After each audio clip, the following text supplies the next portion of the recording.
Hey, what's up guys? So you know what's best here. Apple has announced their new 2018 lineup of iPhones, and I'm going to be giving you all the details that you need to know about these new iPhones. So let's jump right into it. Now to start off with their new flagship iPhones, the iPhone XS and the iPhone XS Max. So these phones are going to be rocking the Super Retina HD displays, but the iPhone XS has a 5.inch display and the XS Max has a 6.5-inch display. Now both of these are OLED and do support Dolby Vision and HDR10. And they have 60% better dynamic range, so just really watching any type of video content back on it should look a lot better. And there are a couple differences with these phones, but I'm gonna say those for the end. But everything else that is similar with these phones include that they still have the notch at the top on the front, so you still have Face ID. But Apple says Face ID is going to be faster because of the faster algorithms and all the other good stuff going on inside of it, so it should be better performing. And also these phones do rock the new A12 Bionic chip, which Apple is very proud of because it is the first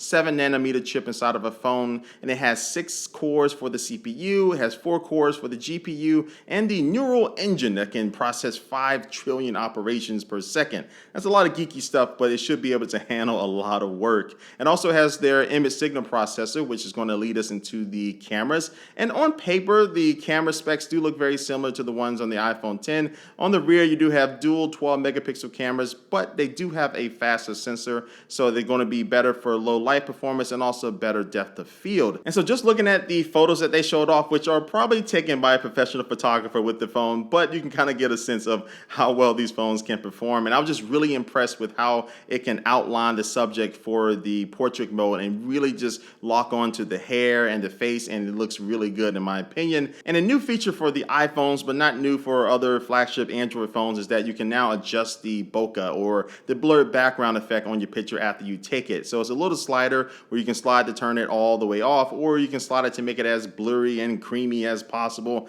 And I don't know why I describe it as creamy, it doesn't sound right, but you know what I'm saying. You can adjust this now after the fact. And also these cameras are going to be taking advantage of the new Smart HDR mode, which is going to be able to really process when you have a lot of light coming into the camera and a lot of shadows and really get the best image that you want. And so it has 0 shutter lag, so when you press that shutter button on the phone, it's going to be very quick and doing a lot of stuff in the background basically. So that should all help lead to a better picture taking experience. But when it comes to video, you can still take 4K video, but these new phones do have 4 microphones in them, so you now can record stereo sound and also play the videos back on your phone and take advantage of the stereo speakers on these phones as well. So here's an example video that Apple showed off, so take a look.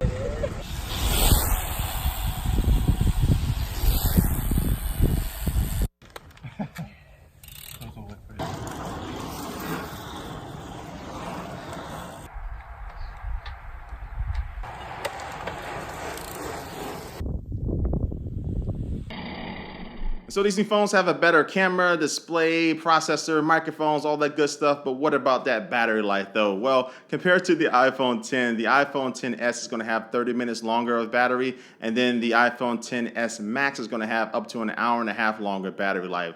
But on the website, it didn't see anything as far as like the milliamps as far as the battery size inside of it, so we just kind of had to take Apple at its word at the moment, but better battery life is always a good thing. All right, so taking a break from hardware, let's talk about software for a second, and we already know that these phones are going to be rocking iOS 12 when they come out, and Apple already showed off what this software is going to be, and I even did my own hands-on video, so if you're going to watch that after you watch this one, that link will be down below in the description box. But they did bring some developers on stage to show off some new apps and things developed for these new iPhones, and one of them was called Home Court. Now Home Court is basically an app where you can have somebody shooting basketball on a basketball court, of course, and it'll be able to track how many times they make the basket, because it's going to be monitoring the basket itself and also the player, and it can even display when they make a shot or even when they miss a shot just by putting a little X on the court itself. So it's a really cool looking app and a great way to show off AR. And some other things you're going to find inside of these new phones include DSDS, which stands for Dual SIM, Dual Standby, which basically means Apple's going to be having support for dual SIM cards now. But the way it works is that they're going to have one just regular SIM card and also their new eSIM, which is going to be software based. And they're working with a few carriers now to be able to take advantage of that. Everybody is not doing this, but this will allow you to be able to use 2 different phone numbers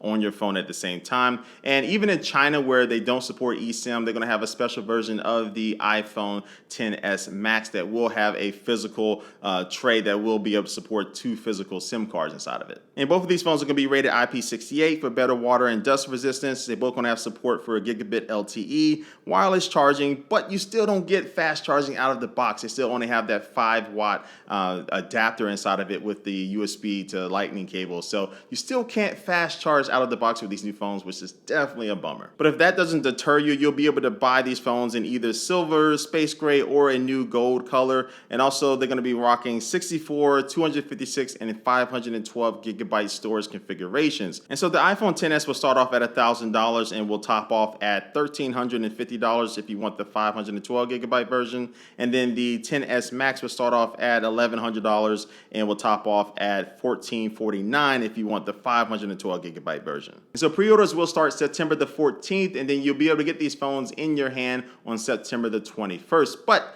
these weren't the only iPhones that Apple announced at this event. They also announced one extra iPhone, and that's called the iPhone XR. And so starting at $750, this will be the least expensive new iPhone that you can buy, but what do you get for the price? Well, you're going to be getting the phone that has a 6.1-inch edge-to-edge LCD display, which they're calling their liquid Retina display. And it's going to be a bigger display than the iPhone 8 Plus, but it's going to be an overall smaller design, especially since you don't have that home button in front anymore. It's just basically going to look like the iPhone X and the iPhone XS. And also, too, it will have that A12 chip inside of it. It will have Face ID along with that True Depth camera system. And so on the back, you'll want to find one single 12 megapixel wide angle camera, but it will be the new updated camera that's in the iPhone XS. So it's going to have support for smart HDR and also portrait mode, which is going to be more software based, but it can still do that. And also it's going to have optical image stabilization, but it's not going to have optical zoom, of course, since it doesn't have that secondary camera. And other things you will not find inside of this phone include gigabit LTE and also 3D touch, but instead of 3D touch, they're going to be having haptic touch, so it'll be very similar to it. And this phone will only go up to 256 gigabytes of storage. But overall, I was pretty impressed because Apple didn't go kind of the cheap way with this phone and just put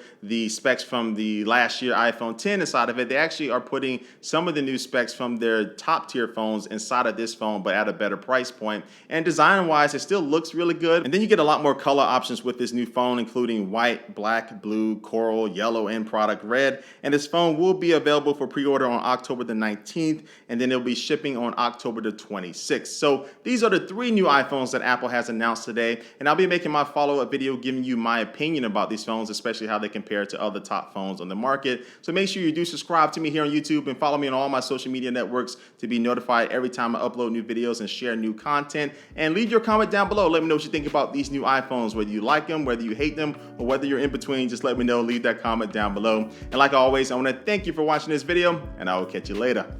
Peace.